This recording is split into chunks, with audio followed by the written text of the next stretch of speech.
Manthan. The topic for our session is sports and arts in schools.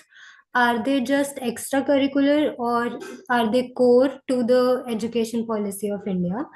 When we talk about NEP 2020 also, it emphasized the importance of holistic learning and overall growth of a student in school. So keeping that in mind, our topic today also becomes really relevant to this theme. So I would request everybody to switch on their cameras, and also please write your name in the chat box, whoever wants to go first.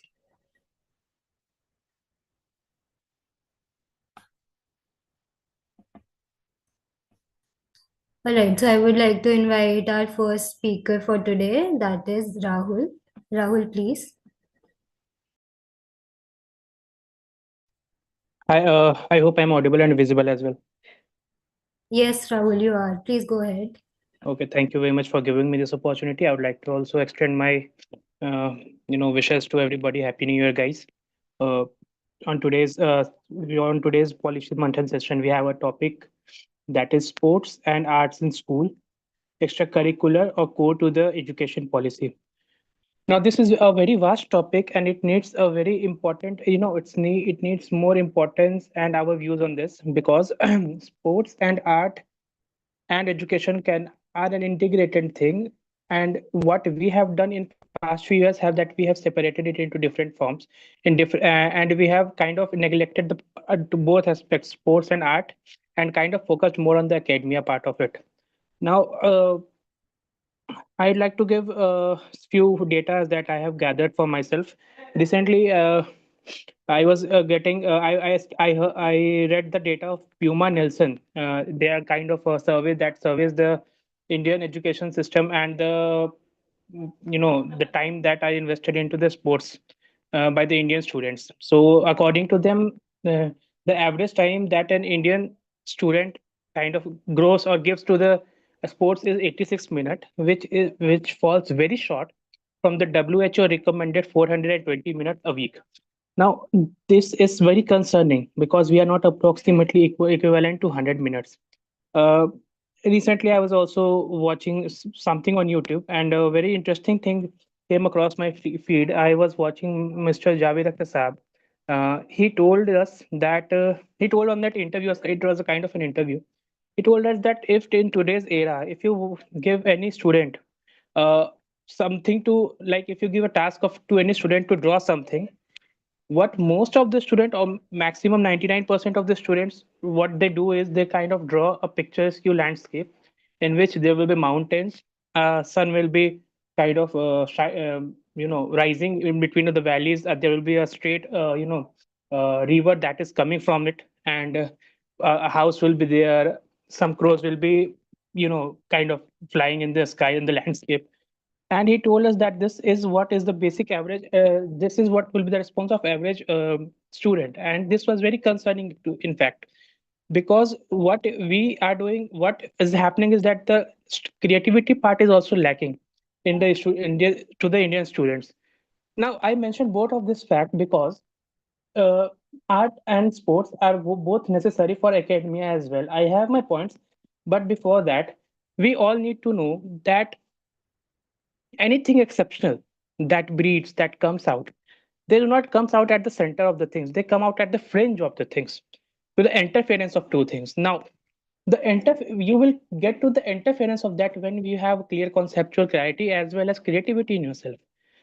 uh, I can remember one of the very important, phrases that we have taught in the school is that all work and no play makes Jack a dull boy, and that's a reality. You can look at all the greatest in the world, and you can see that either they were good at sports or they were good at arts. Not particularly something. Einstein was a superb violinist. Uh, all Most of the physicists were superb at music and something.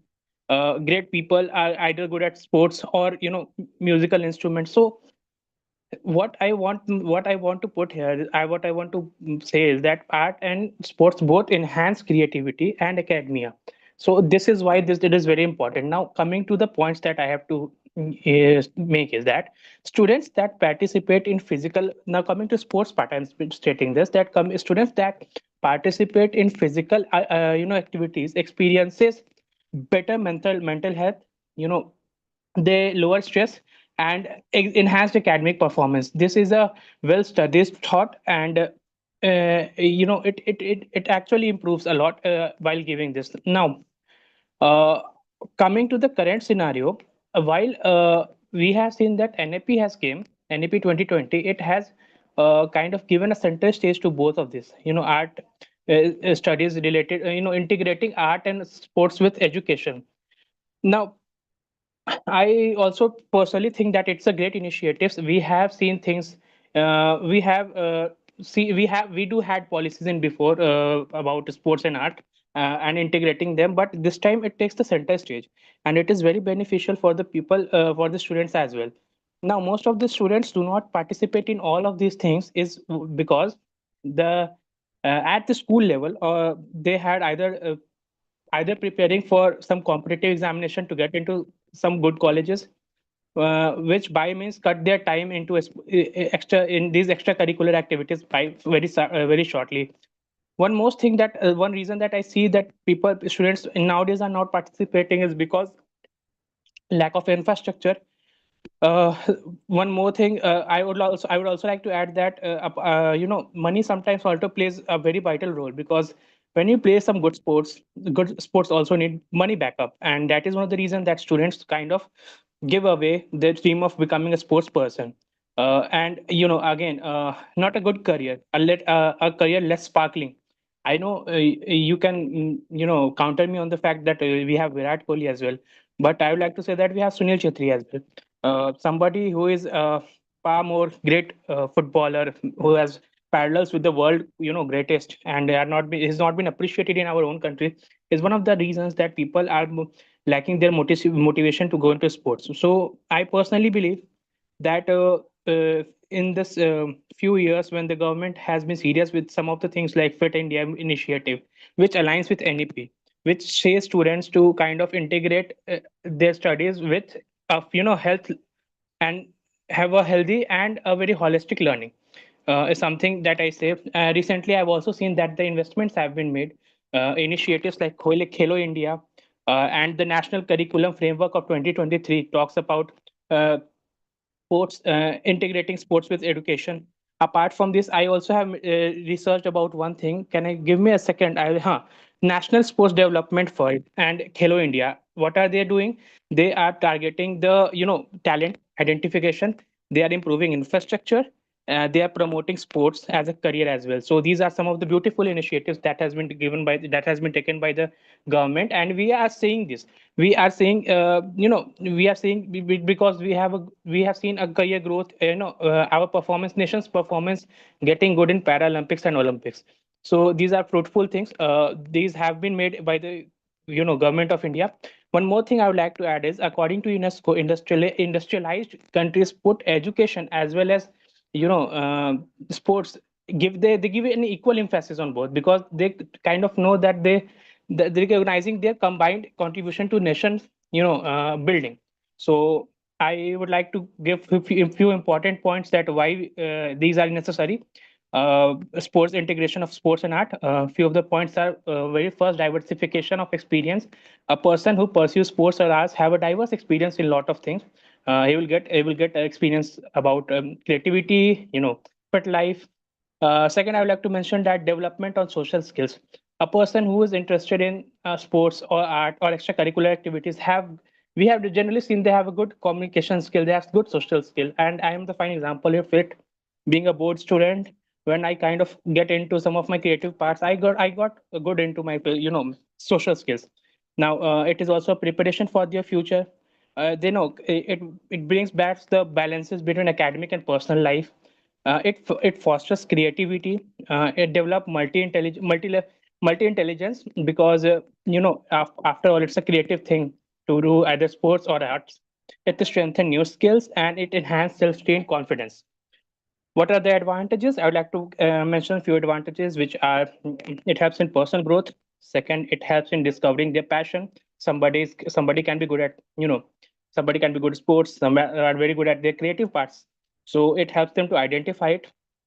Third is that academic enrichment. As I mentioned above, a person who is involved in any such type of things which need mental focus, it is very obvious that they have an enrichment in their academics. It helps their in boost their physical and mental health, because you release the stress when you do extracurricular activities like sports and art things. And last and but not the least, it helps in curriculum construction. I'm saying so because I we personally in India we have seen that uh, they kind of the universities don't give kind of that importance to the extracurricular activities. But when you go abroad, a certification in some at some good skills will help you lead boost your uh, chances of getting in that university for their admissions. So I personally think that it also helps in curriculum construction. Uh, Recently government, as I've said in NEP, they have also focused in arts, because some of the examples that I have seen that they are doing, like they're doing cross curricular pedagogy, like teaching history through theaters, teaching mathematics through patterns, and painting. So these are the things that need to be involved. These things we should be doing this, that we should be promoting cross cultural pedagogy. It it helps in preserving heritage as well, because when you kind of because when you kind of integrate these things within with the academics, and when and then you tell them what we were past in our past years and what enhancement that we have made, it makes them proud. It helps in preserve our culture. One more thing is that hand-on skill. One more thing that I've seen is that there's a provision of a bagless day in NEP 2020, which says that a student will not go with the bags to the school, because eventually they are being, because the purpose is basically that they get trained at vocational training, get with hand-on experience with with some crafts and all these things. So these are initiatives that needs to be implemented, and good initiatives by the government. A few things that I would like to mention at last is that how we should insert this in our curriculum and in school. First of all, is to provide various options.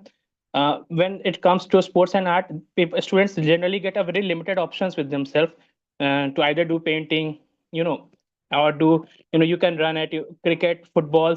Basically, most of the school lack infrastructure. So provide them with various opportunities, various options.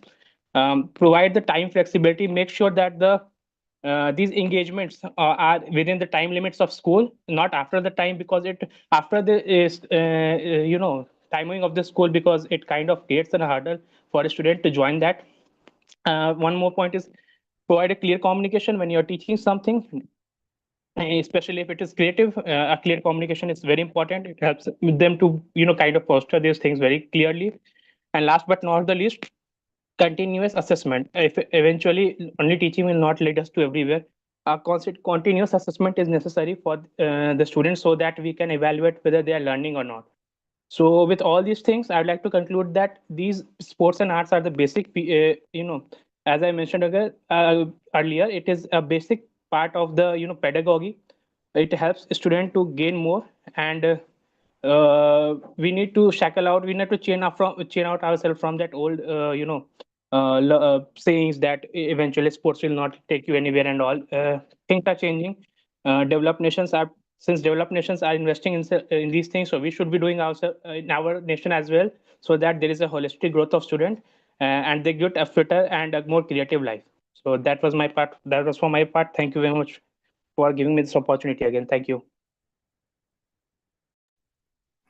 Thank you, Rahul. It was great hearing you talk, and you actually covered a vast area of this topic. You have actually covered so many important points, including the one when you said that integration of two things actually helps students to learn better, which is very important, because so many studies have shown that um, arts arts have relation to creativity and problem solving and mind stimulating activities actually help children when they are in their growing age, when their mind is growing, and sports also has links with lower stress levels and social skills, be it team building and a lot of other things that students learn through sports, which actually help them in their studies as well.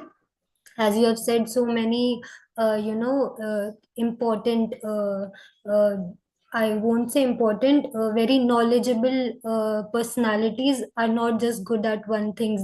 They have some very deep interest in some sort of art or some sort of sports, which was also a good point. So thank you again. Is there anybody who would like to add anything to what Rahul said?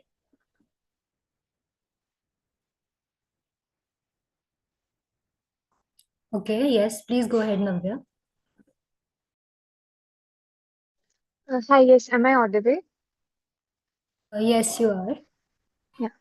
Uh, he basically covered all the points. I just wanted to add one point regarding mental health.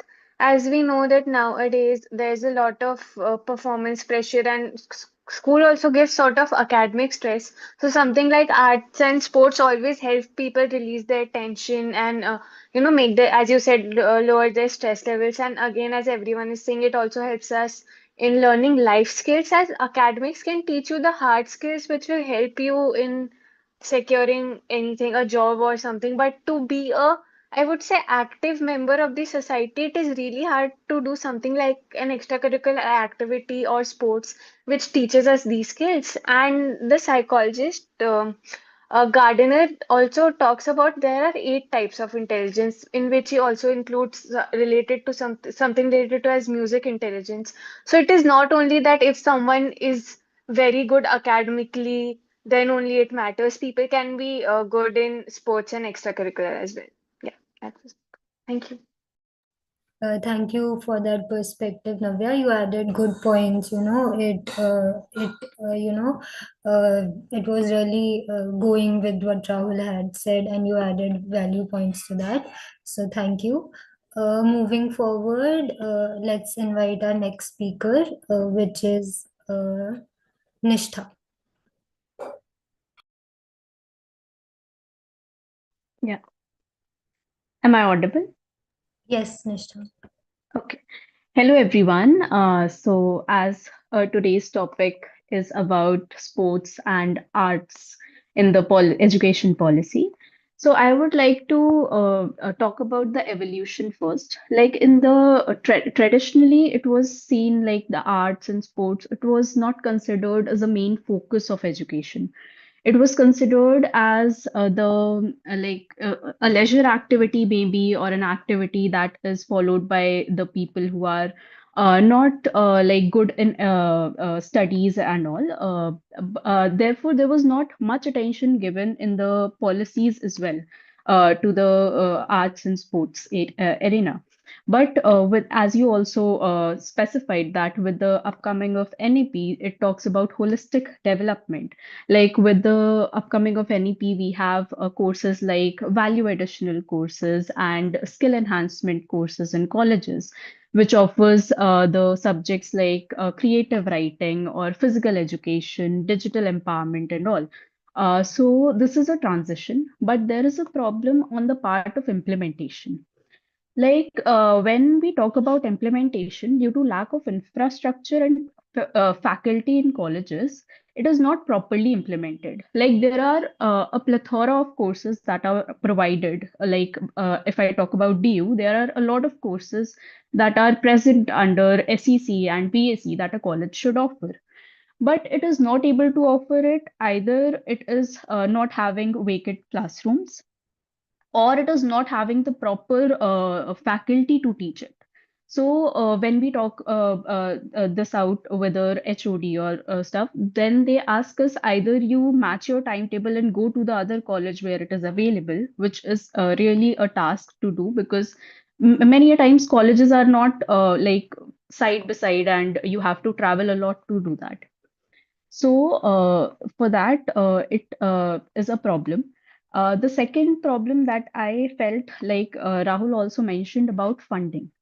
There is a lack of funding. If we talk about sports arena, there is a lack of funding, which makes parents skeptical as well as students also feel skeptical. Like, if I follow sports as a main career, then I'll be struggling a lot throughout my life. So it acts as a barrier, or you can say it acts as a hindrance to pursue their passion. So students drop that.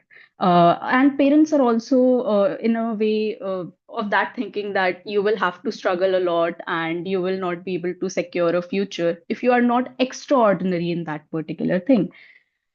So there is a lack of funding in sports, especially, and also in arts. I feel that there is a lack of funding. You can, if you if you are a good painter, then it will take a lot of time for you to establish your stable career and to you are able to earn a living with that. And the last problem that I could evaluate was that the periods like sports and arts period are considered as free periods. Like when a subject teacher is not able to complete their syllabus, then they are like, okay, you have your free period, like if it is a sports period, and I'll take that period. That should not be a case because that is also important. Then I'd like to suggest the solutions for the same. We should not reduce these courses like arts and this sports mainly just to marks. Like I have seen this in my school. In sports, when they have administrative work, they'll ask you to sit in your classroom and they'll do their administrative work, and they'll just take your assessments and that's over. They do not systematically train the students for the same, which also basically leads to like if I'm interested in a particular thing but I'm not systematically trained for the same, then I'll not be able to build up interest in it because I'll feel like ये तो ऐसे ही होता है.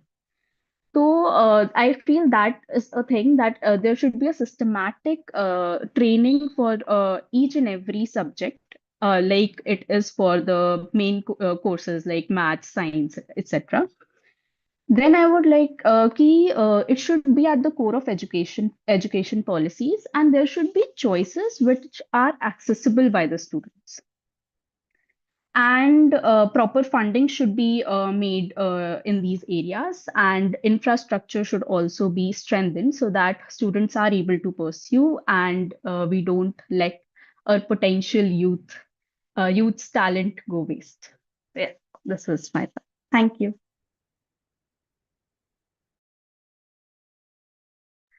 Thank you for that perspective, Nishtha. You mentioned, resource allocation. That was a really good point because, as you said, that in our schools, arts and sports period are, considered free periods, which should not be a case because, as Rahul also said before, that there should be an integration with arts and sports to education, and that for that teacher training is also to blame because even if not at school level because students don't need that much of they need mind stimulating activities for sure and for which teachers are trained in their education degree B.Ed degrees and all.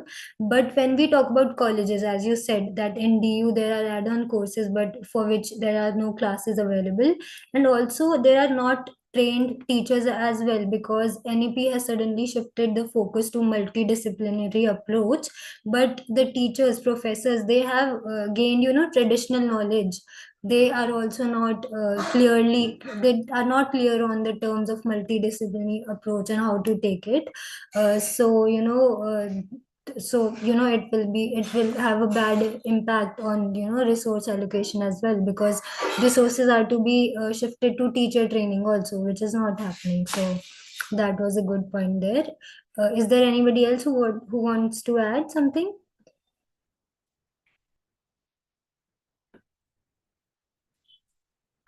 Okay, we will move on to our next speaker then. Shraddha.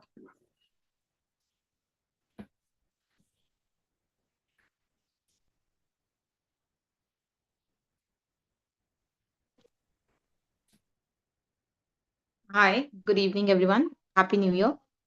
So, am I audible? Yes, Shraddha, go ahead, please. Okay, okay. So, yes, the topic, I think great points by Rahul and Nishtha. So, I like to say that yes, sports and arts are very important, we all know, and it should be a core to education policy because a holistic development, while it's obvious that education provides a strong foundation for academic intellectual or knowledge growth, but we also need sports and arts for creativity, physical well-being, and awareness. I must say this one thing that UNESCO in somewhere around 2013 recognized sports as a human right, saying that sports fosters social inclusion, gender equality, and youth empowerment. So sports is not just a subject, but it's rather a human right. That is what UNESCO said. And arts is something that will fuel your creativity. Along with education, these help students also in their day-to-day life. For example, I read it somewhere that when one starts learning musical instruments, their memory starts grasping things faster, which ultimately will result in them performing better academically. Same goes for sports. If you are into sports, you are physically fit, your retention power increases. But we all know that there is a lack of infrastructure for sports, and a very um, biased approach towards arts as a subject in schools. That comes from various reasons. Because of course, I think one reason is the employability factor of both these subjects. And also to pursue, somebody said that if somebody has to pursue before me sports as a subject, the person would have to struggle. It's quite correct, because we see we have bachelors of commerce, bachelors of arts in our university, but we don't have subjects like bachelors in sports, or of where they can take a diploma in football management or something like that. So definitely there is this one struggle phase. And for arts also, it's not a very profitable source of income. But I think now things are changing. We are seeing sportsmen who are earning millions. We are also seeing some musicians and dancers who are making a bank. Of course, the other forms of arts, that is like um, painting or pottery making, is not making a bank at the correct and at the current moment, is because of the lack of interest. And that lack of interest comes because somewhere at the school level this is not fueled in them.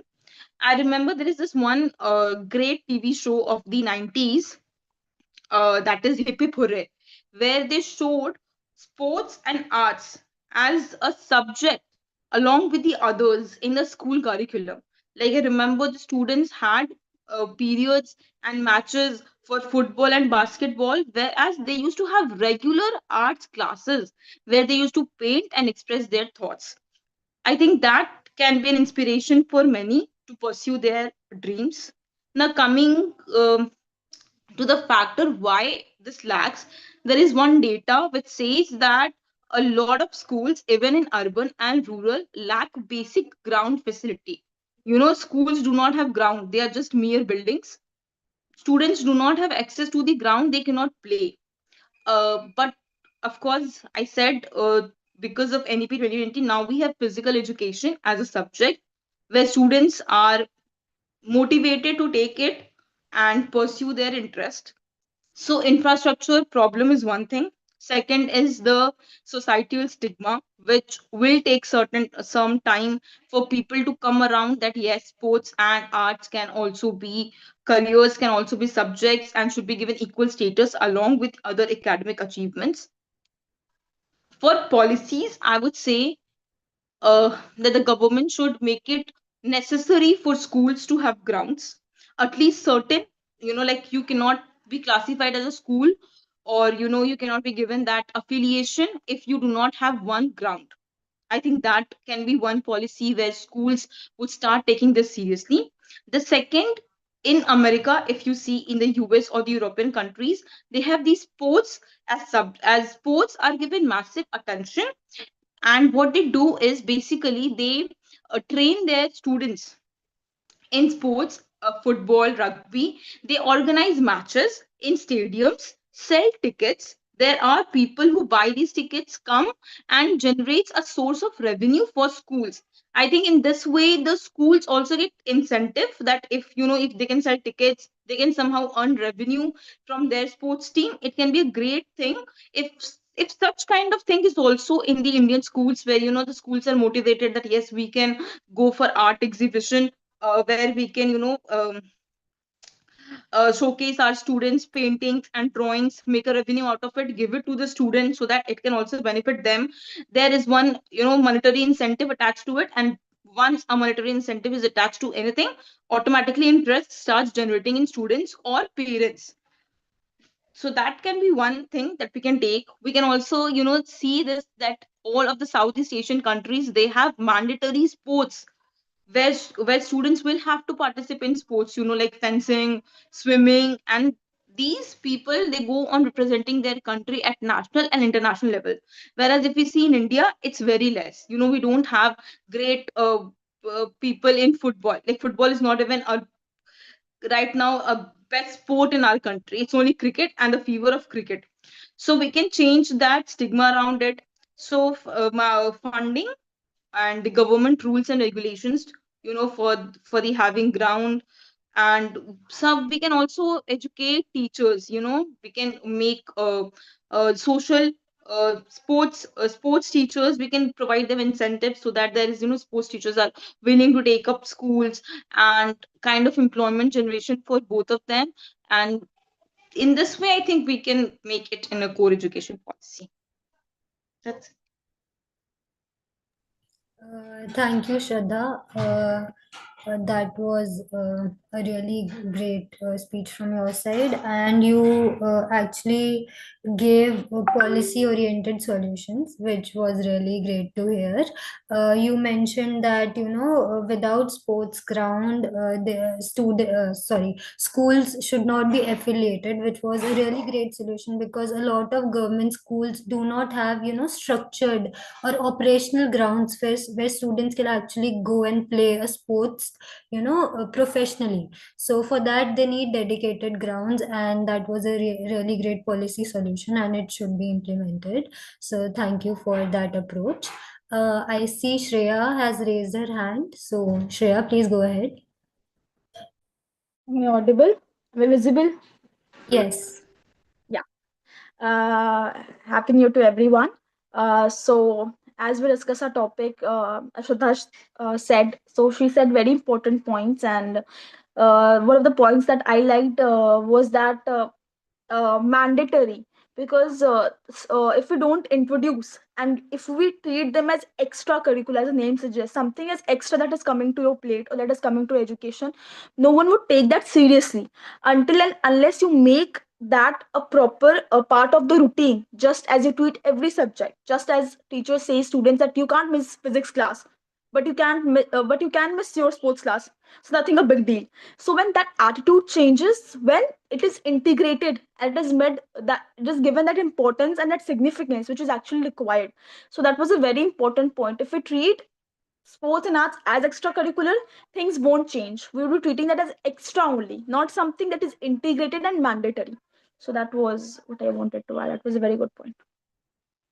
Really nicely said, Shreya. I also agree because I think we all have been through it that our maths teacher used to take our sports period because the syllabus was not completed, and we all used to be sad. That should not be done because it is extracurricular. It is seen as add on, but it should not be like that. So thank you for sharing that with us. Also, guys. I would really repeat something which I said earlier also, that if you appreciate somebody's perspective, and if you want to encourage your fellow speakers, please use our emoji section and our chat section. Also, we can also encourage them by switching on our cameras so that they are not just talking to a blank screen. It also boosts confidence when there is somebody on the other end of the screen. And also, I don't see any names in the chat box. Please take initiative and write your name so that we can call you in that order.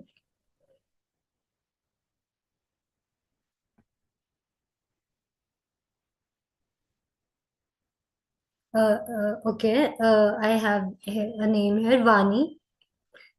Please go ahead. Okay, hello. I hope I'm audible. Yes, you are, Vani. Thank you. So, yeah, some very great points have been given beforehand, and yeah, a lot of emphasis has been already put on some serious issues. Yeah, with the sports and arts debate that we are having right now, discussion we are having, I agree with everyone that India is certainly in India there is a very less emphasis. In the system itself to give out the resources that children would need to take interest in sports or arts. I think in India, because of that, because the system itself does not provide a lot of instruments, so, it is seen as an expensive taste. If you want to pursue sports, if you want to have an interest, it is seen as a very expensive, like a hobby. Because we cannot, most of Indian families cannot afford to send their children to a different place because we don't have the facilities within schools, and only high level schools have the kind of facilities to ensure that children are able to even think about the fact that they have an interest. My personal experience was that I have been in on the stage in some way or the other since I was 5 years old. Whether it was like recitation, dancing, march past, I was all the time in something or the other till I was in 12th grade. And that was an opportunity and privilege I had because my school was able to provide for all the different activities that I wanted to do. And as Rahul has also had mentioned, that it gave me a lot of confidence because since I was 5 years old, I was able to stand in front of this big crowd and kind of like, put myself out there. And so I was, when I was doing this research for this discussion, there were two countries that popped up, which is China and South Korea. And I do know that China, as we all know, is the greatest winner when it comes to Olympics. They are the ones who take the most medals. And when I was trying to understand what is it that these countries are doing that we are not doing, and the number one thing that came out is that the government in these countries is openly funding these children. It's in the system. So whether it's like aptitude testing, so since a young age they are going to track who is doing. There's something that is also happening in India. We have a PT exam, we have dance exam, singing exam, but the only thing is that the grades that come out of this or whatever is the output, those countries actually see it seriously. Over here we all know that by singing में तो A आ ही जाएगा, dance में तो A आ ही जाएगा. That's obvious सी बात है. It's kind of like a joke.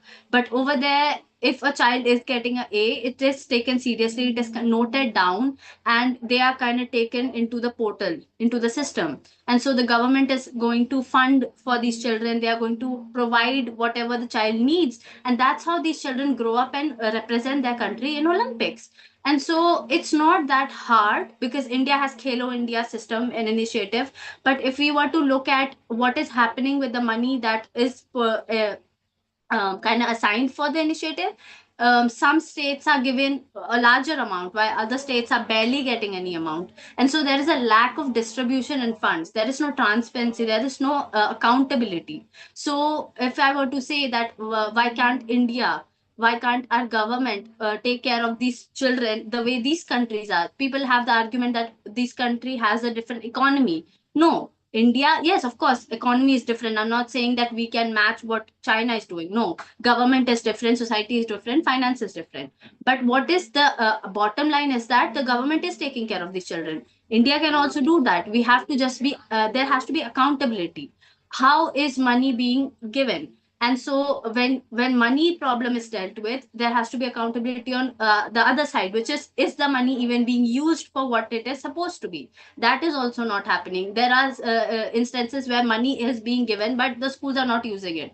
So that is a problem. With sports, there has to be financial accountability, and there has to be more need to understand that children who have interest, the government needs to track them. So maybe like some system, maybe a talent ID, student ID, or maybe some kind of tracking, where if we are seeing that okay, this child is doing great in football, it's not just a joke, but the child actually has the capability, this child can be taken in, this child can be provided with proper coaching, proper equipment. Of course, Indian context, there are we have geographical differences. Not every school can have the equipment. So maybe we can, through different organizations, public or private or non-profit, we can ensure that there are certain hubs within rural sectors or tier 3 city areas. So there's a hub, so a child can at least go to that certain place and train, instead of expecting every school to suddenly have all the facilities that are needed. That is understandable. Even with arts, there need to be proper teachers. Again, something that we all have discussed, there are not teachers. What we are not understanding is that this is something that is a more of a societal thing, that when we don't put emphasis on sports and arts, we are not letting people do it. For example, if I were to say that I have great interest in dance, and I have done great in dance, I have my degree in dance, or I want to pursue a degree in dance, the society is going to not let me do it, and I'm going to be told that this is not going to generate you income. What is happening is that because we are not letting people pursue that degree, we don't even have the trained people to then teach the future for it. So there has to be, is colleges need to come up with this understanding that there is no problem with you pursuing a degree in arts, you pursuing a degree in dance. It's okay, we are going to assist you. So when you assist the training people, you automatically get the other side of the coin, which is people who are going to do it. So there has to be trained professionals. There has to be awareness to people that yes, it's okay to pursue this. At the same time, financially, there has to be more knowledge and like transparency. And yeah, that is my take. Thank you, Ani. Thank you for steering our discussion to, awareness part of arts and sports, because that has to be done in school only. We can, talk about what the government policies are on a higher level, and, how they should fund the professional sports player, which is very important because we hear so many times that our team was, when there is an international sports event, our Indian team was either late or they were not provided with good facilities or stays, so that they are not in their proper form when they are actually going for their tournaments. So that is also an important point, uh, but discussing that becomes irrelevant if at the school level parents and children are not even aware of what path they can take and how sports and arts can actually be helpful to their careers as well. So you covered both of these points very beautifully, so thank you for that. Is there anybody who would like to add anything? Yes, Rahul. I would like to add that all these points that Vani has given they were actually some great points. I would also like to mention that until and unless we start celebrating our, the how I can say this, the apex people on the both sports and art level, we cannot do that until we don't have Michael Jordan here. We don't, until unless we produce Michael Jordans, Serena Williams, important people like that who kind of do not only play sports but kind of show a resilience, a dedication towards their sports. They somehow feel make sports feel like a career, and at least they motivate the coming generation to pursue them. We will not make it because actually we lack here. Recently Messi's tour happened in India, like the goat tour of Messi. uh, I read it. The whole thing cost about 125 crores to Indian government, and that was the annual budget of Indian Football, association. So until and unless we start promoting on good things, until unless we are starting making infrastructure development, promoting our heroes, because most of the time it's a very genuine news that most of the time we see our good players either selling vegetables, like their news is like that they were playing in Olympics, and then now maybe due to the system failure or whatever, they are leading the worst life. This also creates a negative imbalance in the minds and hearts of the students or the upcoming generation, and that is one of the key reasons that I also think that sports is not been taken seriously. Same is going with arts as well. Recently, Vinod Kumar Shukla died, the pioneer of his work. I don't know how many of you know this, but he was a Hindi novelist, a great guy. One of his poems is eventually, let's talk about it on some day else. But he got a royalty of rupees 30 lakh this year. As a Hindi poet, getting a royalty of rupees 30 lakh is just a superb thing. Like it was not happened before. We have kind of, and the book was named Diwar Mein Khirki Rehti Hai. Superb thing until unless, and it is one of the gesture that I liked about that our society, that we are at least promoting our heroes, things that our heroes are doing, our literature person are doing, our art people are doing.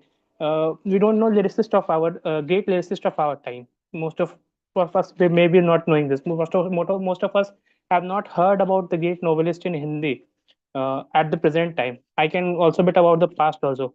So until and unless we start celebrating them, things are not going to change. Apart from how much infrastructure development we do, because everything needs a story. This gives a backdrop story for that, and helps to boost everybody's kind of motivation. So that was my add-on. Thank you. That is true, Rahul. You have mentioned a very sad reality of, the position of arts and sports in our country, and you gave a very implementable, solution that we need more inspiring stories and we need to celebrate those. So, thank you.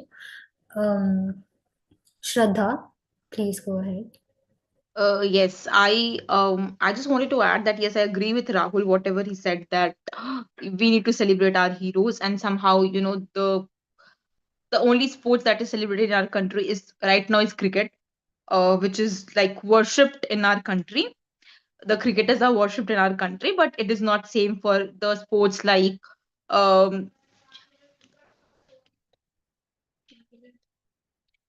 javelin throw or something. We see Neeraj Chopra when he won. That time the sports got some recognition in people's mind. Before that, I don't think even people were even interested in a sports like javelin throw, or even wanted to know about it. It's only after Neeraj Chopra took our country to a national level that people got interested in that.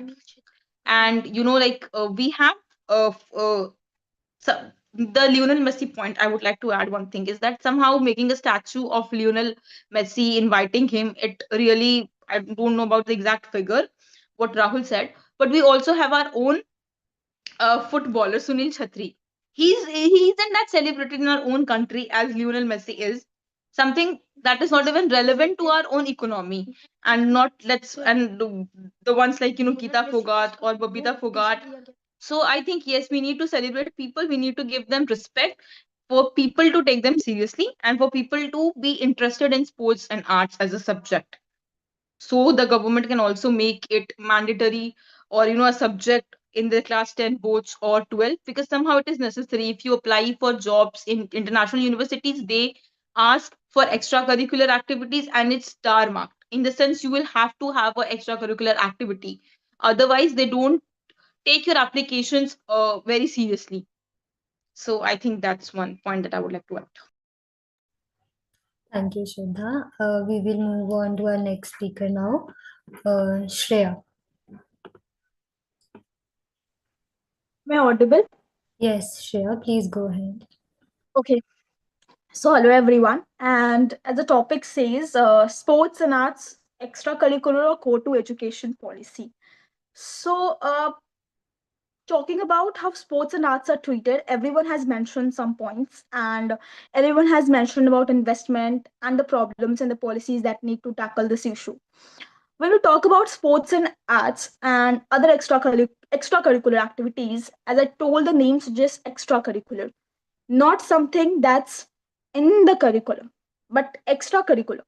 So that suggests that something that is provided to you as an extra thing, and it is like something that doesn't add to your value. It Sports and arts are treated as subjects which doesn't value or add value to your intellectual capabilities. It seems that, and that's why most of the students aren't interested in pursuing it. uh, but what I would like to talk about is, in the next year, in the previous year, like 2024 to 2025, government has allocated 3,797 crore rupees to the sports and affairs ministry.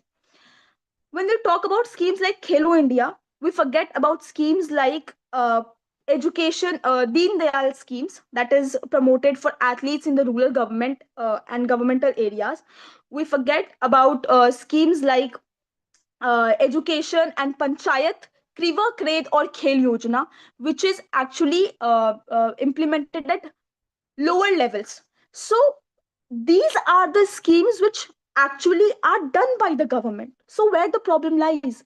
If our prime minister is coming and telling that India is an orange economy at the Waves Summit 2025, orange economy is an economy that is marked by creative abilities. That is where the prime minister is telling that an economy which is actually fueled by music, which is actually fueled by filmmaking, which is actually fueled by arts and subjects like these, which actually promotes, and therefore government is trying to invest in these subjects. So the problem actually lies in the implementation at grassroots levels. You know, there was this time when I was in my college years, and I saw this board where it was written that you can make your career in coding, VFX, and gaming. And one of my friend was interested in that because he wanted to pursue this as a career, and we don't have courses, we don't have bachelor's or graduation in coding, we don't have in colleges bachelor's in BFX or gaming, because they are not treated as something that is going to get you a job, or that is treated as profitable, or it is treated as something which adds value. When he went, he was told that that whole course will cost him 50,000 for 3 months. And he went to his parents and he told, and his parents told, we can't afford that. So are extracurricular activities actually nurturing the personality, or they are just a holes in a parent's pocket? That is where the problem lies. Because we don't have extracurricular activities in our curriculums, and students are not able to, we are not, schools are not able to provide it. Therefore, these third parties and institutions, they are opening their centers and charging 25, 50, 1 lakh rupees for startup competition, Olympic schools. And there was this report released by Times of India which said that there was this mother who committed suicide because his student was actually interested in becoming an start like participating in youth startup. That is actually 2 lakh rupees, and the schools didn't have any fund for that. They were not providing any classes, so they have to enroll in third parties. So these extracurricular activities actually need to be promoted and need to be integrated in the curriculum, so that students and parents actually become interested in that. If a student doesn't get an opportunity to actually understand that even this is a field where he can pursue, whether he's interested in sports, a person will, or a student will never understand until he or she is given that opportunity. If we don't have proper sports classes, that CBSE schools and NEP 2020 is talking about holistic development, but CBSE schools are still doing something, but ICSE schools are lacking in promoting extracurricular activities, something that is needed or mandated in the curriculum.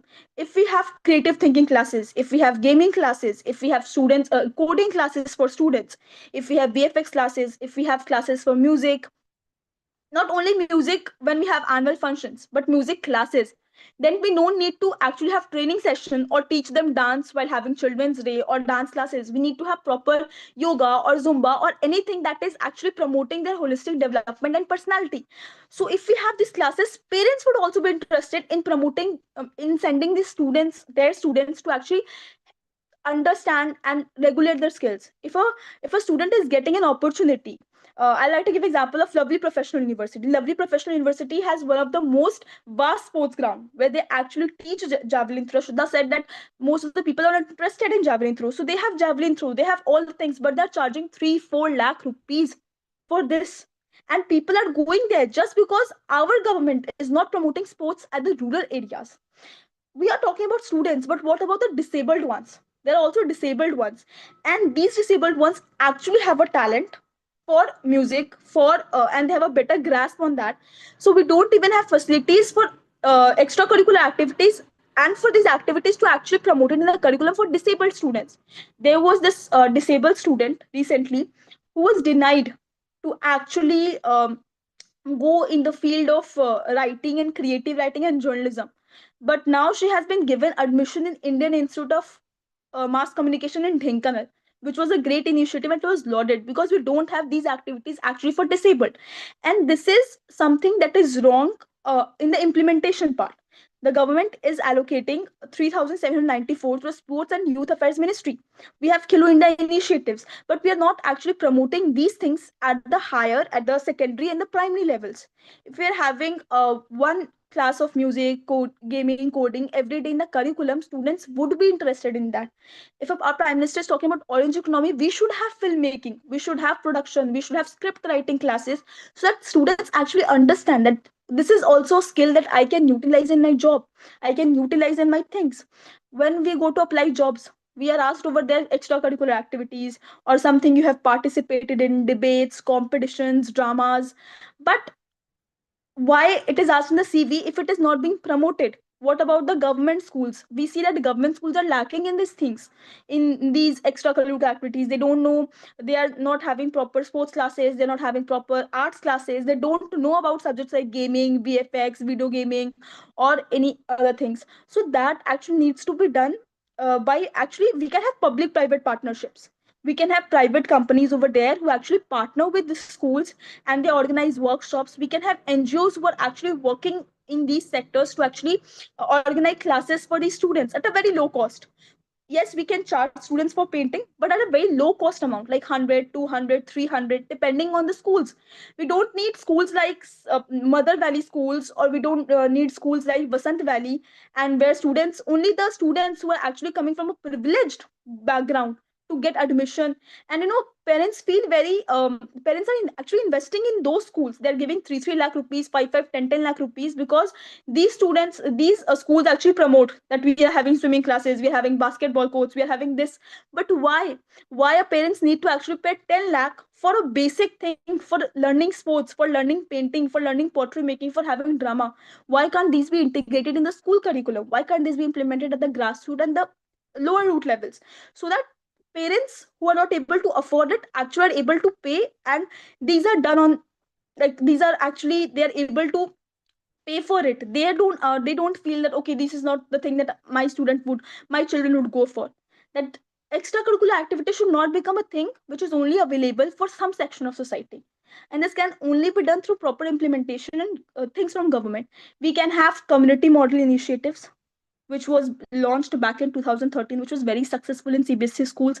We can have community model initiatives, like we can have different activities that would be organized, and students who are enrolling in those activities would actually learn those skills.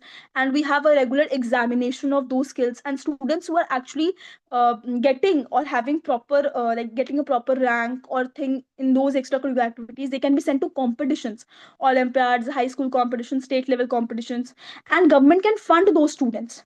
And not only normal students, disabled students also, there should be a proper section for extracurricular activity disabled students, and proper training for teachers who can actually teach them. So we should not have classes cancelled due to lack of painting, due to lack of color boxes, pencil boxes, or lack of painting boards, or a teacher saying that okay, we don't have this musical instrument.